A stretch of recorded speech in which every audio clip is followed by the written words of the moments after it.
Bonsoir, voici les titres de l'actualité de ce 24 mai.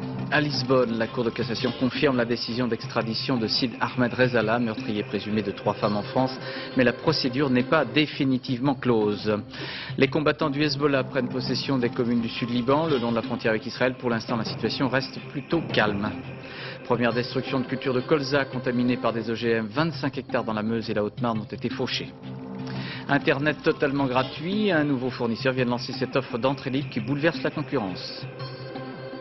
Esmeralda sur la Tamise, première représentation de la comédie musicale à succès Notre-Dame de Paris à Londres. Les magistrats portugais de la Cour suprême ont donc confirmé qu'ils étaient favorables à l'extradition d'Ahmed Rezala. Celui que l'on appelle le tueur des trains a été mis en examen en France pour le meurtre de 3 femmes. Il avait été arrêté au mois de janvier à Lisbonne. Après cette décision judiciaire, son extradition semble inévitable, mais il y a encore des possibilités de recours. Commentaire Pascal Doucet-Bon avec Yannick Caroussi. Les rumeurs venaient de France et étaient volontiers relayées à Lisbonne. Mais le tribunal suprême du Portugal leur a tordu le cou. Il donne officiellement son feu vert à l'extradition d'Ahmed Rezala.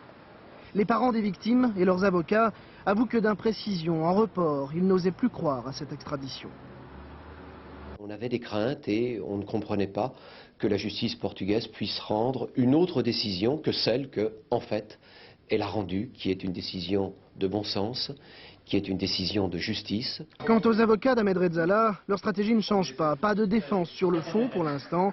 La bataille contre l'extradition continue. Les arguments que nous avons soumis à l'appréciation de la Cour suprême n'ont apparemment pas été retenus, mais à ceci près qu'il faudra quand même bien examiner cette argumentation pour voir en quoi cette argumentation pourrait lier la France quant à la promesse qu'elle a faite de ne pas appliquer plus de 30 ans à M. Rezala.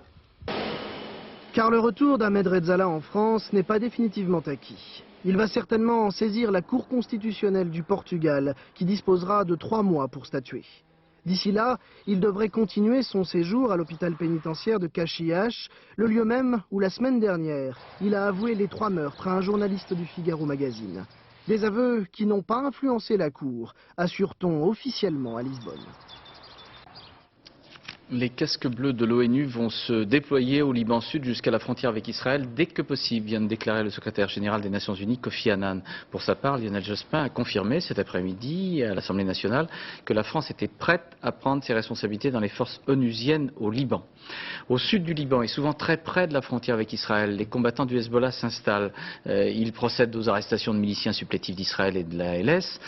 Pour l'instant, cela se passe sans trop de heurts. Ils ouvrent les portes des prisons et plantent leur drapeau sur des sites symboliques. Commentaire Anne Poncinet. Depuis ce matin, le drapeau Hezbollah flotte sur le château Beaufort. Forteresse légendaire, défendue jadis par les croisés et devenue bastion des Israéliens. Leurs derniers blindés ont quitté les lieux à minuit et désormais, les partisans des mouvements chiites se promènent entre les murs que leurs combattants ont si souvent pris pour cible. Un autre lieu symbole de la présence israélienne, la prison de Riam, a été investie dès hier, dans une débauche de joie, de cris et d'excitation mêlée. Les 144 combattants chiites emprisonnés ici ont été libérés sans armes par leurs compagnons. Là aussi, les Israéliens et leurs milices étaient partis, il ne restait qu'à casser les verrous. Le Hezbollah veut montrer dans cette affaire qu'il sait se déployer en ordre et qu'il contrôle ses miliciens. Ici, un responsable chiite Hezbollah est venu devant l'église d'un village chrétien pour promettre aux habitants qu'ils ne seraient victimes d'aucune exaction. Mais des pillages et des intimidations ont été signalés dans d'autres villages chrétiens. Alors l'inquiétude reste grande, particulièrement pour les anciens miliciens libanais qui combattaient aux côtés des Israéliens. Ceux-là se sont rendus et espèrent être traités avec justice. Si Dieu le veut, nous prouverons que nous sommes de bons et fidèles citoyens libanais dans tous les sens du terme.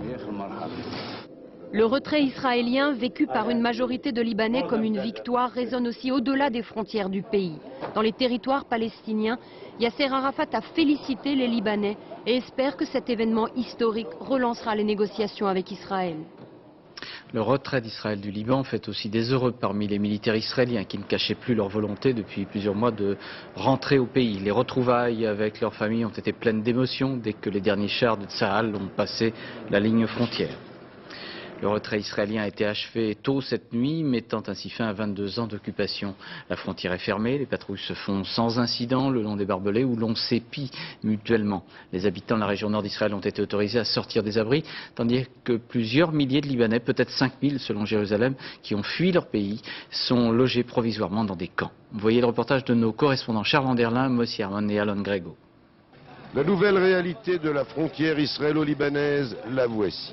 Miliciens du Hezbollah et soldats israéliens sont face à face. Et personne n'ouvre le feu, en tout cas pour l'instant. Même quand le message qui vient du Liban est explicite. La Palestine est pour nous. Durant la matinée, les miliciens ont été occupés par ce que l'on peut appeler de la récupération.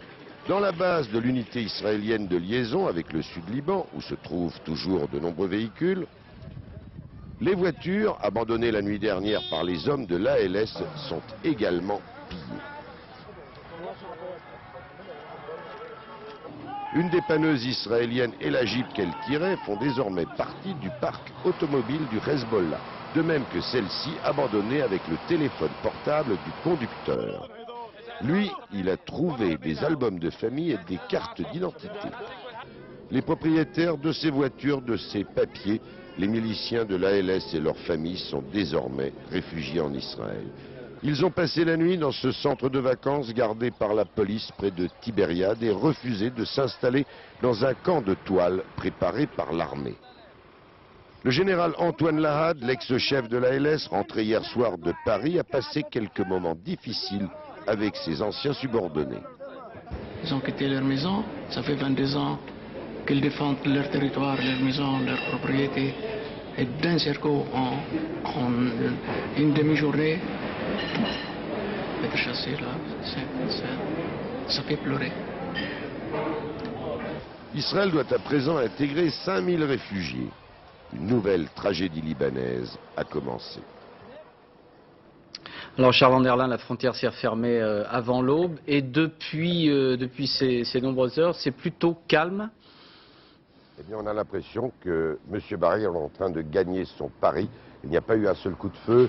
On n'a pas vu d'avion israélien survoler la région en direction du Liban.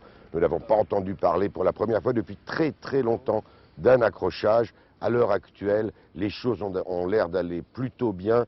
Est-ce que ce sera le cas dans les jours qui viennent? Ce sera effectivement le grand test de ce retrait israélien. Merci Charles. Au Chili, les juges de la Cour d'appel de Santiago ont voté la levée de l'immunité parlementaire de l'ex-dictateur Augusto Pinochet. Le général Pinochet fait l'objet de 108 plaintes devant la justice chilienne. Mais il faut attendre la décision de la Cour suprême chilienne pour que cette levée d'immunité parlementaire soit définitive. Et puis à Tunis, de nouveau, un journaliste victime de ses positions en faveur des droits de l'homme. Riyad Ben Fadel, collaborateur du Monde diplomatique, a été blessé par balle ce matin devant son domicile à Carthage. Le président du Sénégal, Abdoulaye Wade, rencontrait officiellement pour la première fois aujourd'hui à Paris au Palais de l'Élysée le président Chirac. Le successeur d'Abdou Diouf, M. Wade, a précisé des demandes militaires en armes dans le cadre d'accords réguliers de coopération militaire entre le Sénégal et la France.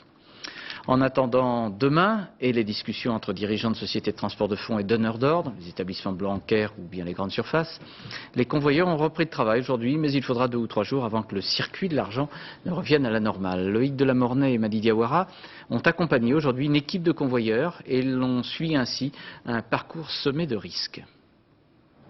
Gilet pare-balles ajusté, fourgon chargé. Après 15 jours de grève, les convoyeurs de la Brinks ont repris du service ce matin avec un programme particulièrement chargé.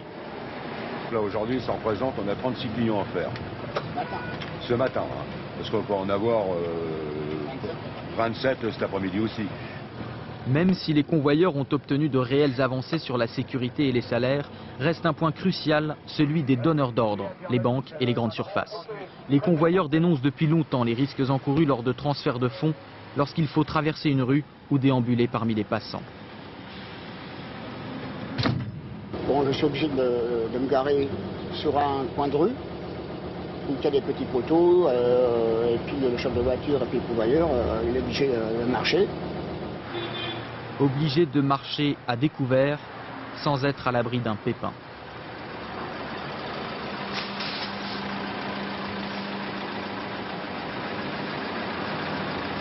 Autre situation risquée, un quart d'heure plus tard. Voici le cauchemar des convoyeurs, ce type de supermarché de quartier. Le convoyeur est obligé de passer entre les caisses parmi les clients. Et c'est entre le rayon papier toilette et la lessive qu'il récupère ses fonds. Problème, ici l'argent n'est pas prêt, le comptage pas effectué, les convoyeurs doivent attendre. On est arrivé au point crucial parce qu'on attend trop, alors on surveille des fois parce que s'il y a des gangsters, ils ont repéré le camion, que ça fait déjà plus de 5 minutes qu'il est en arrêt. Ils peuvent arriver dans le magasin par les caisses, c'est pour ça que je surveille les caisses. Dehors, garé en double file, le chauffeur s'impatiente. Au total, 20 minutes passées à l'intérieur du magasin avant que les convoyeurs ne récupèrent l'argent. Bon, ok, on arrive. Demain, c'est précisément pour éviter ce genre de situation que les banques et les supermarchés devront faire des efforts. Plusieurs arrêts de travail à la SNCF aujourd'hui déjà dans la région de Marseille et puis demain encore. Il y aura des perturbations également à prévoir à Montpellier, Limoges, Clermont-Ferrand et Paris-Nord. À l'origine, le mécontentement des agents de conduite sur leur organisation de travail. Plusieurs manifestations aujourd'hui pour la défense de l'assurance chômage, à l'appel de Force ouvrière et de la CGT. Patronat et syndicats discutaient encore au siège parisien du MEDEF de l'indemnisation et de l'incitation du retour à l'emploi des chômeurs. Vous voyez le reportage de Nathalie Moisan et Jean-Paul Miotto. Comme une victoire brandie au nez des journalistes. Un texte commun signé par les syndicats et le patronat qui n'allait pas de soi ce matin. 8 heures de négociation et ce soir des syndicats d'accord entre eux, c'est nouveau, pour accepter une convention d'aide au retour à l'emploi. Un contrat auquel le chômeur adhérerait volontairement et qui ne serait plus soumis à sanction. Ce qui a changé, c'est qu'on conserve le système d'assurance chômage. Ce qui a changé, c'est qu'on ne s'inscrit pas dans un dispositif tel qu'il était prévu par le MEDEF, qui allait exclure encore des milliers de personnes, à la fois de l'indemnisation, mais aussi du retour à l'emploi. Plus de chômeurs exclus du dispositif, tout le monde d'accord là-dessus. Même la CFDT, qui semblait plus proche du MEDEF, a rejoint le camp syndical. Nous avons obtenu des réponses du patronat aujourd'hui. Il y aura bien un dispositif collectif d'aide au retour dans l'emploi avec des mécanismes d'adhésion. Et comme chacun voit dans cette première ébauche d'accord ce qu'il veut bien y voir, le MEDEF considère que son projet initial n'est pas dévoyé. En rien, le MEDEF n'a changé son point de vue et nous continuons à défendre l'idée, non seulement à défendre mais à la promouvoir, l'idée sur laquelle au cœur de l'indemnisation du chômage de demain, il y aura un contrat. Un contrat pas encore réellement créé, les réjouissances se poursuivent. Il reste un mois pour refonder l'assurance chômage, alors que les associations de chômeurs continuent de manifester pour peser sur ces négociations. Le contrat d'aide au retour à l'emploi dont on vient de parler Nathalie Moisan, le CAR, C-A-R-E, est assorti d'une mise sous condition des allocations chômage dans la proposition du MEDEF. C'est le principe actuellement en vigueur au Danemark. Dans ce pays de l'Union européenne, depuis 6 ans, une politique dite d'activation des chômeurs est en place, prévoyant que pour obtenir des indemnités de chômage, les personnes à la recherche d'un emploi doivent obligatoirement accepter les formations qu'on leur propose. C'est sans doute l'une des explications à la diminution de plus de la moitié du taux de chômage au Danemark. Reportage Jean-Bernard Schmitt et Raymond Chaplard. Les machines, les outils, tout a l'air vrai et pourtant ce n'est encore qu'un entraînement. D'ici quelques semaines, ces chômeurs danois quitteront leur centre de formation pour un poste dans l'industrie pharmaceutique. Certains ont choisi d'être ici, d'autres ont été obligés de suivre cette voie. La raison est simple, au Danemark, pour conserver leurs indemnités, les chômeurs doivent accepter des formations. Une politique contraignante, mais finalement bien vécue. Je trouve que c'est bien parce que c'est justement l'activité qui aide les chômeurs à s'en sortir. Les gens sans emploi en ont assez de rester chez eux. Et le risque, c'est de les retrouver dans la rue ou dans les cafés. Les sans-emploi doivent faire des efforts, mais l'État en fait aussi en leur offrant des formations les plus personnalisées possibles. Chaque individu n'est pas vu comme simplement un intégrant d'une masse de personnes, sinon comme un individu qui a besoin des compétences spécifiques autour de sa propre situation. Et ça marche. Depuis le lancement en 1994 du plan d'activation des demandeurs d'emploi, le taux de chômage est passé de 12 à 5% au Danemark. Tout le monde s'y est mis Les entreprises, les municipalités, les associations, comme cet institut culturel dédié à la danse. Depuis quelques mois, Karine y gère les plannings. Elle a retrouvé du travail après 3 ans et demi de chômage. Sans le programme d'aide, je ne serais pas revenue sur le marché du travail. À mon âge, d'autres auraient préféré la pré-retraite, mais moi je voulais travailler vraiment. Je préfère être ici. Seul bémol, remettre tout le monde au travail coûte cher à l'État, 10 milliards de francs par an pour le programme. Jusqu'à présent, les Danois ont considéré que la dépense en valait la peine. Un salarié d'un supermarché d'Asbrook, pâtissier de son état et syndiqué à la CGT, est menacé de licenciement, motif avancé par la direction. Il a fait une faute d'orthographe dans une décoration sur un gâteau. Le syndicat CGT y voit plutôt une discrimination, d'autant que ce même syndicat multiplie, notamment dans le secteur automobile, des plaintes pour la même raison. Une filiale de Peugeot et Fiat près de Valenciennes est ainsi visée car une 50aine de militants CGT estiment être victimes de leur engagement. Reportage Marianne Mas, Patrick Forstam et Dominique Mas. Je viens vous informer des faits suivants. Le 17 novembre 1995 à 9h55, j'ai suivi Monsieur L au bâtiment montage. D'après plusieurs personnes, il y aurait une montée en puissance du syndicat CGT au bâtiment 3. Des comptes rendus comme ceux-ci, il en existe encore bien d'autres. Filature, fouille de vestiaire, cet ancien surveillant pompier reconnaît avoir fait tout cela parce qu'à l'époque, son chef ne lui donnait pas le choix. Mais en fait, la société Sevel-Nord ne voulait surtout pas que la CGT fasse une toile d'araignée à l'intérieur de l'entreprise. Ce qui fait que nous, on avait pour rôle de regarder avec qui ces gens parlaient et puis de relater chaque jour ce qu'on avait vu. Tout a commencé en 1995 quand la CGT s'est implantée au forceps à côté du tout-puissant syndicat Maison. Les filatures auront duré près de 2 ans. Les principaux intéressés sont encore sous le choc. On se pose beaucoup de questions parce que, en tant que représentant du personnel, on peut se demander jusqu'où ils peuvent aller, à l'intérieur de notre vie privée, que ce soit dans l'entreprise, mais même à l'extérieur de l'entreprise. Et puis bon, il arrive un moment où on se dit, est-ce qu'on n'est pas un petit peu parano? Le syndicat n'a jamais réussi à se développer dans l'entreprise. Sanctions, intimidations et parfois démissions forcées, beaucoup ont craqué. On a plusieurs dizaines de démissions, et du syndicat et de l'entreprise, des gens qui ne supportaient plus et qui témoignent au travers leur lettre de démission des pressions qu'ils ont pu subir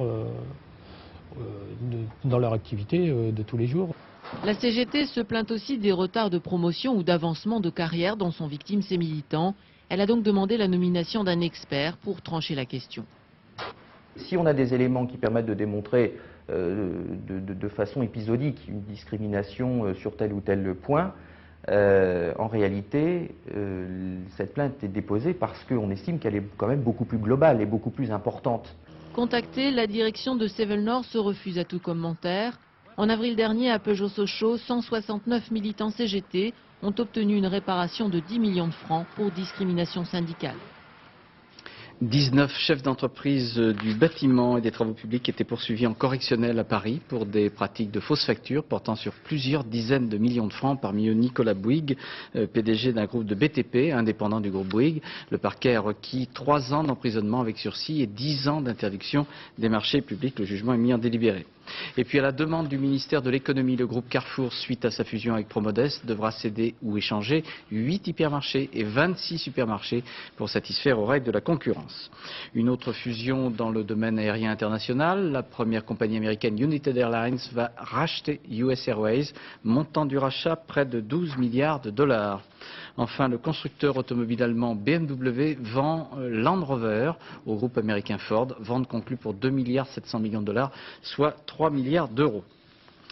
L'ancien directeur général de l'AMNEF, Olivier Spitakis, mis en examen et écroué pendant plus de 5 mois pour sa gestion de la mutuelle étudiante, s'explique dans un bouquin qu'il veut vendre et qui sera à paraître demain. C'est sa version et sa défense intitulée Tout sur l'AMNEF, où il est beaucoup question d'emplois fictifs. Reportage Olivier Caroff avec Jean-Jacques Le Garec. Tout sur l'AMNEF, promet le titre du livre. Rien sur la conscience, affirme surtout l'auteur, Olivier Spitakis. Quelques semaines après sa sortie de prison, l'ancien directeur général de la mutuelle étudiante veut répondre publiquement à ceux qui voient dans l'AMNEF une base arrière du PS ou un fournisseur d'emplois fictifs pour la gauche. L'AMNEF a été une formidable pépinière pour les formations politiques de gauche, c'est-à-dire que de façon naturelle, un étudiant qui a un engagement syndical, puis un engagement mutualiste, beaucoup ensuite, c'est dans la continuité, c'est une école de citoyenneté, à un engagement politique. Des emplois fictifs, il y en a pourtant bien eu à l'AMNEF. Qui en a profité? Olivier Spytakis se dit prêt à répondre au juge. Il demande même à être entendu de nouveau sur l'ensemble des rémunérations présumées fictives, sans aucune exclusive. Actuellement, 8 personnes sont mises en examen pour de telles pratiques. On compte notamment Christophe Borgel et Philippe Campinki, 2 anciens responsables de syndicats étudiants, un député UDF, Dominique Paillet, et une ancienne collaboratrice de Lionel Jospin à l'Éducation nationale. Marie-France Lavarini est la seule à reconnaître le caractère largement fictif de son emploi à l'AMNEF. Elle est membre d'un cabinet ministériel, elle a une fonction à côté. Soit cette fonction existe, et elle a travaillé, et donc ça n'a rien à voir avec le cabinet ministériel, soit cette fonction n'existe pas, elle n'a pas travaillé, et à ce moment-là, je comprends que le public le prenne comme étant un complément de sa rémunération au cabinet de M. Jospin. Au-delà du dossier pénal, Olivier Spytakis tente une contre-attaque politique. L'AMNEF, dit-il, aiguisait bien des appétits. Il accuse même l'entourage de Martine Aubry d'avoir tenté d'utiliser la mutuelle. C'était au tout début de l'affaire, lors d'un déjeuner avec un député socialiste. La problématique de ce déjeuner, c'est tu nous laisses nous installer chez les étudiants, au travers de l'infrastructure de l'AMNEF, et tu auras le soutien du ministère des Affaires sociales. Vous appelez ça comment? Chez Martine Aubry, on dément l'existence d'une telle mouvance ou d'un réseau. On nie également toute intervention dans l'affaire de l'AMNEF. À Bruxelles, la Commission européenne propose de fixer un cadre pour l'octroi d'une protection temporaire aux personnes déplacées. Il s'agit de faire face aux afflux de réfugiés dans des conditions de crise et on pense évidemment aux réfugiés kosovars. Ils sont encore 5700 en France, 3000 sont déjà rentrés dans leur pays, un an après leur arrivée. Ils ne sont plus tous dans des foyers, certains ont même trouvé du travail. Exemple avec le reportage à Lyon de Sébastien Leguet et Patrick Desmully. Au Kosovo, il était policier. À Lyon, Recep est devenu peintre en bâtiment. Comme la plupart des chefs de famille réfugiés dans la région, il a signé un contrat de travail. Il ne voulait pas se contenter des allocations versées pour ses 8 enfants. L'apprentissage est toujours difficile, mais qui sait? Peut-être que nous finirons un jour par atteindre le niveau de vie des Français. Recep et sa famille viennent d'emménager dans un appartement HLM. Ils réapprennent à vivre en autonomie, loin du foyer de réfugiés où ils logeaient depuis un an. De temps en temps, les travailleurs sociaux leur rendent visite pour les aider à déchiffrer les papiers administratifs. Tu te rappelles avoir reçu une carte, une grande carte comme ça de la CEDIC, où il faut cocher des cases, des petites cases? Non. Non? Ta maman, elle reçoit ce courrier. Au Kosovo, c'était mon mari qui s'occupait des papiers et moi de tous nos enfants. Alors aujourd'hui, j'ai un peu de mal à m'y retrouver. À Lyon, la totalité des 77 familles kosovares a été relogée dans des appartements individuels. Un contrat de location adapté leur permet de partir quand elles le souhaitent. Pour la plupart, ils ont tous aujourd'hui la volonté à terme de rentrer. Mais ils ne savent pas quand et les conditions sur place ne sont pas forcément simples. La plupart ont tout perdu, n'ont plus de maison, n'ont plus rien sur place. Donc c'est le temps où ils sont ici, qu'ils puissent vivre le plus normalement possible ici. 5700 Kosovars vivent aujourd'hui en France. Sur les 8600 arrivés l'an dernier, 2900 sont repartis au Kosovo. Un statut spécial leur donne le droit de travailler, mais ils ne peuvent pas toucher le RMI. Tous doivent aujourd'hui renouveler leur autorisation provisoire de séjour, fixée à 1 an. Une bizarrerie pour les associations. On s'est compliqué la tâche d'une manière extraordinaire. Peut-être parce qu'on n'a pas osé dire, il y a 1 an, que de toute manière, les 3/4 allaient rester sur le territoire français et que cela nous obligeait à mettre en place une véritable politique d'intégration. Gagner de l'argent en France pour reconstruire au Kosovo. Hier, le projet paraissait simple, aujourd'hui un peu moins.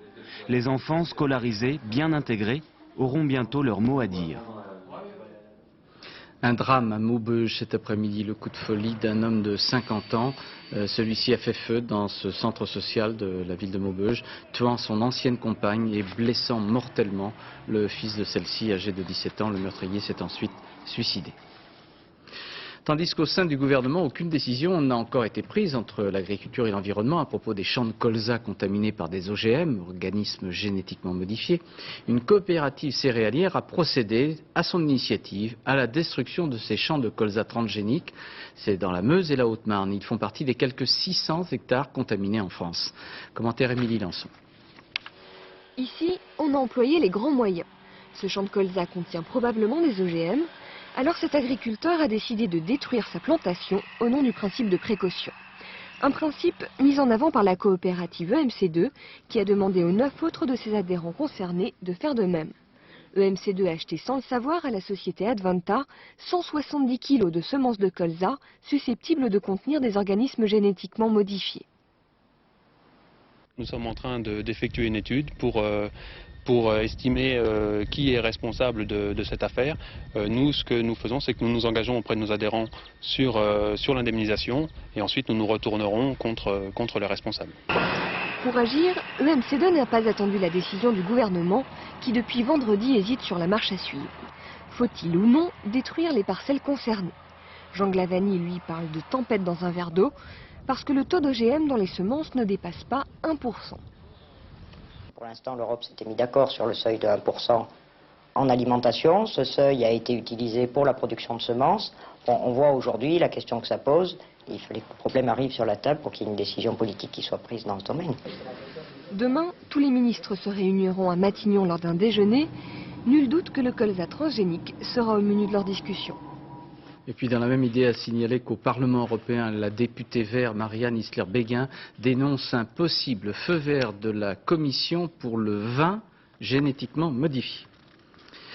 Les flacons de sirop Code Enfant retirés provisoirement de la vente, c'est un médicament contre la douleur destiné aux enfants. Après la découverte pour la 2e fois d'un morceau de verre dans un flacon, les laboratoires Bouchara ont pris l'initiative d'un rappel et d'un retrait provisoire de ce sirop Code Enfant.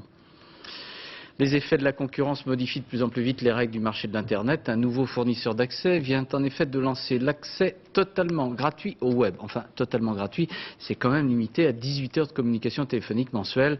Encore un effort pour arriver au gratuit des États-Unis. Commentaire Cyril Devaux avec Jean-Paul Miotto. Un grand hôtel parisien, la presse spécialisée au grand complet, les grands moyens pour une petite révolution.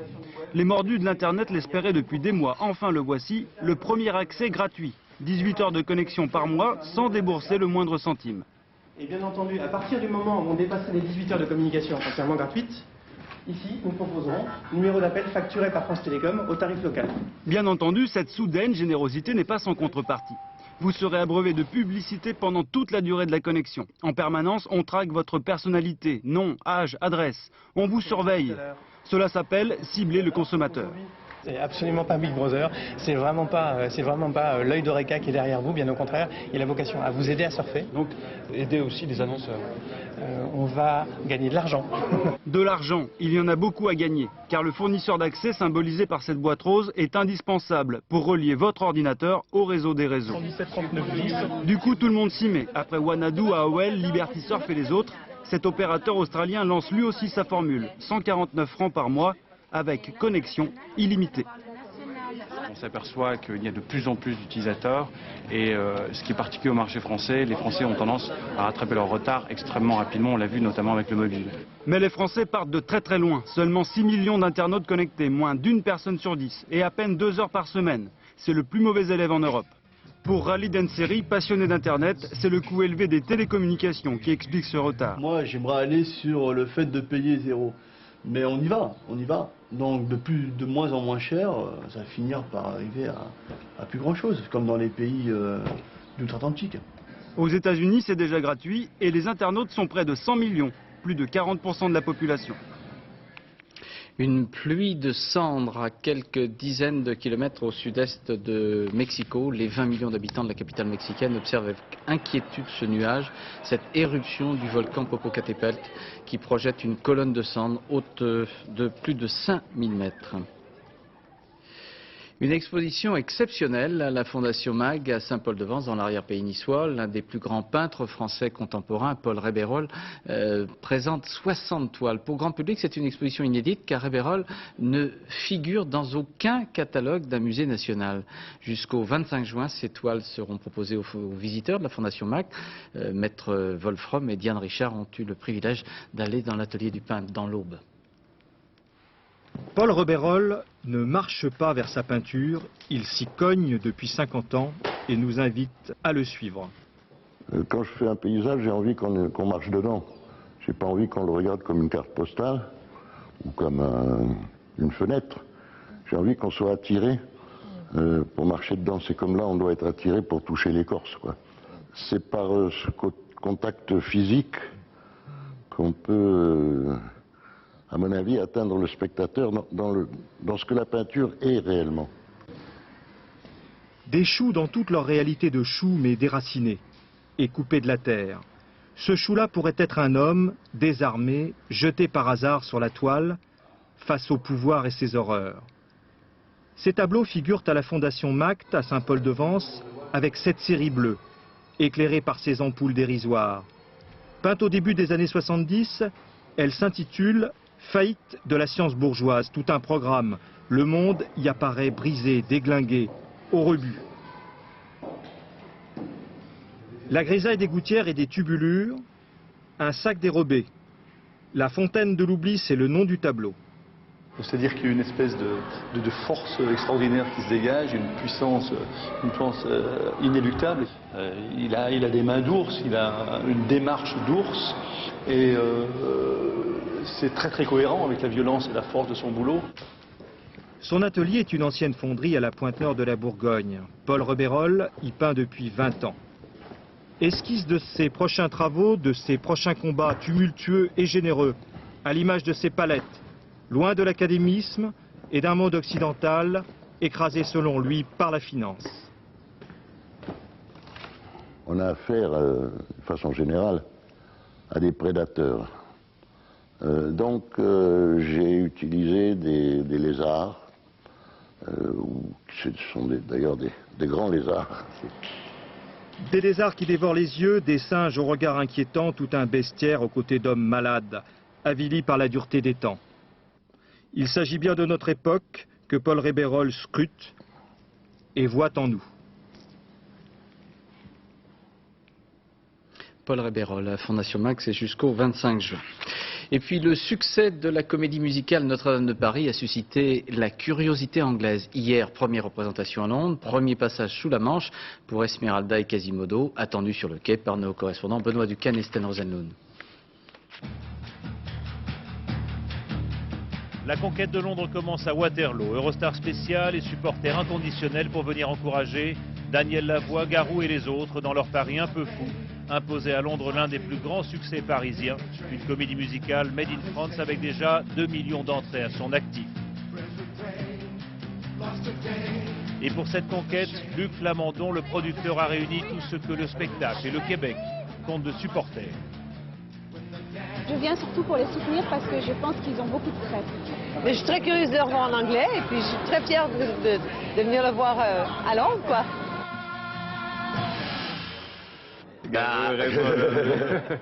Pour nous, en tant qu'interprète, c'est un truc unique, je crois. C'est rafraîchissant de retrouver les personnages dans une nouvelle langue parce que tous les réflexes qu'on avait sur un mot et un geste, finalement, ça veut plus dire le même truc. Oh, le geste se transforme, le mot est pas pareil, la sonorité est pas pareille. C'est un anglais assez différent de ce qui se parle en Amérique et il faut se faire l'oreille. Il faut se faire la bouche aussi. 2h30 d'une mouture resserrée, concentrée de Notre-Dame de Paris et une première ovation en attendant le verdict de la critique anglaise. Il n'y a rien à faire. Il n'y a rien à faire ici. Ils peuvent aller jouer à mouche-mouche du Spacou, je ne sais pas où c'est, mais ça aura le même succès. Je ne sais pas ce que la critique va en dire, mais moi j'ai vu le public, les gens sont debout, ça hurle, ça marche, c'est fou. Bref, les fans étaient ravis, les critiques un peu moins ce matin, même si la soirée qui a suivi restera comme l'une des plus fastueuses jamais donnée. Eh bien, nous arrivons à la fin de cette édition. Je vous rappelle 3 informations que nous avons développées. À Lisbonne, la Cour de cassation confirme la décision d'extradition de Sid Ahmed Rezala, meurtrier présumé de 3 femmes en France, mais la procédure n'est pas définitivement close. Les combattants du Hezbollah prennent possession des communes du sud Liban, le long de la frontière avec Israël. Pour l'instant, la situation reste plutôt calme. Première destruction de cultures de colza contaminées par des OGM. 25 hectares dans la Meuse et la Haute-Marne ont été fauchés. Et puis un accord entre syndicats et patronat à propos de l'aide au retour de l'emploi a été conclu au siège du patronat du MEDEF en fin d'après-midi. La météo dans quelques secondes avec Nathalie Riouet, suivie de la 3e et dernière partie du passionnant téléfilm des enfants du printemps. Puis le magazine Ça se discute de Jean-Luc Delarue consacré au SDF. Le dernier journal de la rédaction vous sera présenté par Florence Duprat, 0h50, suivi du magazine de Philippe Lefel, Les mots de minuit. Demain à 7h50 dans la 4 vérités, Gérard Morin recevra M. Ben Elissar, l'ambassadeur d'Israël en France. Et à 13h, vous trouverez Rachid Arabe. À demain 20h. Bonsoir. Merci.